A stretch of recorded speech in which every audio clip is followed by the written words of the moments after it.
Hello friends, welcome back to this channel. दोस्तों, इस video में हम सुज़लोन एनर्जी लिमिटेड के लिए बातचीत करेंगे। उससे पहले आपसे दो रिक्वेस्ट करना चाहूँगा। पहली रिक्वेस्ट कि अगर आप चैनल को फर्स्ट टाइम देख रहे हैं, सब्सक्राइब करके बेल आइकन को हिट कर लीजिए। और दूसरी रिक्वेस्ट कि अगर आप डीमेट अकाउंट या ट्रेडिंग अकाउंट ओपन कराना चाहते हैं, डिस्क्रिप्शन बॉक्स में लिंक आपको मिल जाएगा। सुज़लोन एनर्जी लिमिटेड, आपको पता है ये बहुत बड़ी कंपनी है। अब यहाँ पे ये ना बोलिएगा कि मैं मीठी मीठी बातें करके लोगों को खुश करने की कोशिश कर रहा हूँ। दोस्तों, ये आपको बात बताने की ज़रूरत नहीं है, ये आपको बहुत पहले से पता है। 18 से ज़्यादा देशों में इसका कारोबार फैला हुआ है और ये एक नहीं कई तरीके की सर्विसेज प्रोवाइड करती है इसी सेगमेंट से जुड़े हुए। यानी विंड सेक्टर में बहुत तरीके की सर्विसेज होती हैं। जैसे ये कहीं पे टरबाइन को इंस्टॉल करना होता है, विंड जनरेटर को कहीं इंस्टॉल करना होता है, वहाँ पे भी ये अपना काम करती है, यानी ये सर्विस भी प्रोवाइड करती है। ऑपरेशन एंड मेंटेनेंस का भी सर्विस प्रोवाइड करती है। आपको मैंने बताया था इसके अलग अलग सेगमेंट्स हैं। इसके अलावा कंपनी खुद एनर्जी हार्नेस भी करती है, यानी विंड एनर्जी ये जनरेट भी करती है।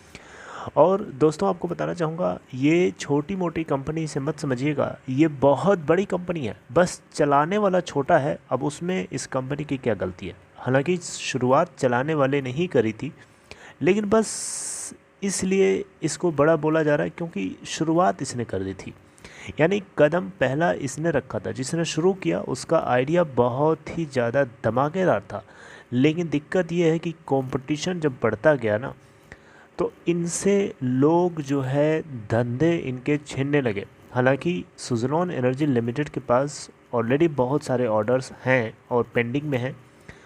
प्रॉब्लम ये है कि जो एग्जिस्टिंग इनके ऑर्डर्स हैं, ये उसी को पहले टाइमली नहीं डिलीवर करेंगे तो दूसरे ऑर्डर्स को इनको कैसे उनको डिलीवरी करने के लिए कॉन्फिडेंस में ले पाएंगे किसी दूसरे न्यू कमिंग क्लाइंट को, या जो आने वाला क्लाइंट है उसको।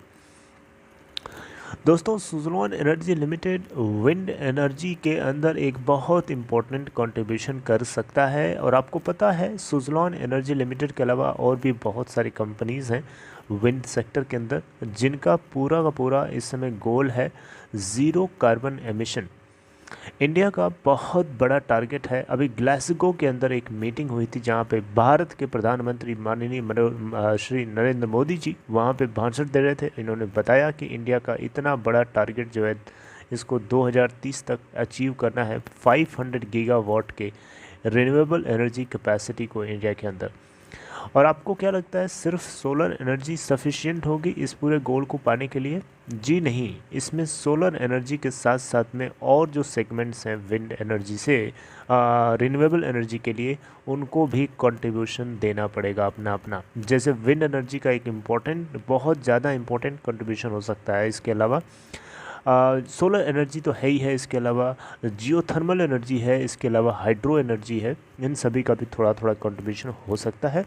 अब देखिए, पानी का जो फ्लो है, हाइड्रो एनर्जी किसी किसी जगह पे कंटिन्यूअस हार्नेस हो सकती है, राइट। विंड एनर्जी में भी कुछ ऐसे ही है, किसी किसी जगह पे कंटिन्यूअस हवाएं चलती रहती हैं, वहाँ पे ऑन शोर ऑफ शोर विंड एनर्जी टर्बाइंस को इंस्टॉल किया जाता है। ये काम जो है सुज़लोन एनर्जी लिमिटेड बखूबी तरीके से करती है। तो कहीं ना कहीं कंपनी के अंदर उस पोटेंशियल को उस पोटेंशियल को रिवाइव कराने की ज़रूरत है। और कंपनी का मैनेजमेंट इसको प्रॉफिटेबल बनाने के लिए कसम तो खाई है, लेकिन अब वो कितना ज़्यादा सच है, कितना ज़्यादा वो चीज़ ट्रू निकलती है इस फाइनेंशियल ईयर के एंड तक, ये तो वक्त बताएगा।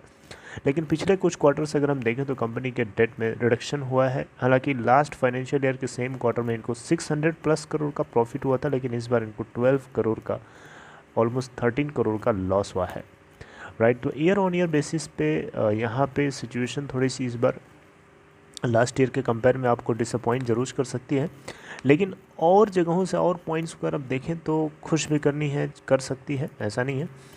रही बात डिलीवरी परसेंटेज, तो लास्ट ट्रेडिंग सेशन में आपको बहुत ही इसकी चाल गंदी लगी होगी। 6.95 पे ओपन होने के बाद 7.20 पे ओपन होने के बाद 6.90 को लो बना डालता है, लेकिन हाई नहीं बनाता है।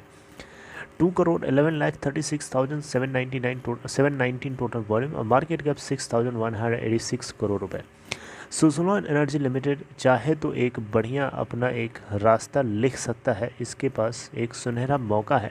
लेकिन अभी दिक्कत ये आ गई है बीच में, ये देखिए इस क्वार्टर में इसको प्रॉफिट हो सकता था, लेकिन प्रॉब्लम कहाँ आ गई? प्रॉब्लम आ गई कि इनकी जो कॉस्ट है, कस्टमर्स एम्प्लॉयज़ कॉस्ट, या जो जो इंफ्रा प्रोजेक्ट से जुड़े हुए या इंफ्रास्ट्रक्चर से जुड़े हुए जो प्रोजेक्ट्स होते प्रोजेक्ट कह रहे हैं वो जो आइटम्स होते हैं जिनकी ज़रूरत होती है इनको अपने बिजनेस के अंदर या अपने इंस्टॉलेशन के अंदर, उनकी कॉस्ट बढ़ गई। जैसे कि मेटल है, मेटल एक्सटेंसिवली यूज़ होती है यहाँ पे, उसकी कॉस्ट बढ़ गई है, ग्लोबली बढ़ गई है, राइट।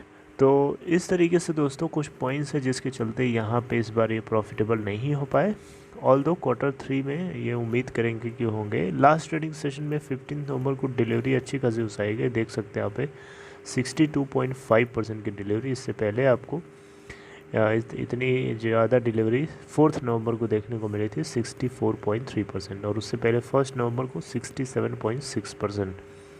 तो डिलीवरी स्टेटस कंसिस्टेंटली अगर आप देखें लास्ट के कई दिनों से मैं तो इसको ट्रैक कर रहा हूँ, हर दिन इनफैक्ट ट्रैक करता हूँ, और इसके अंदर डिलीवरी कभी कभी बहुत ऐसी ज़्यादा मिलती है।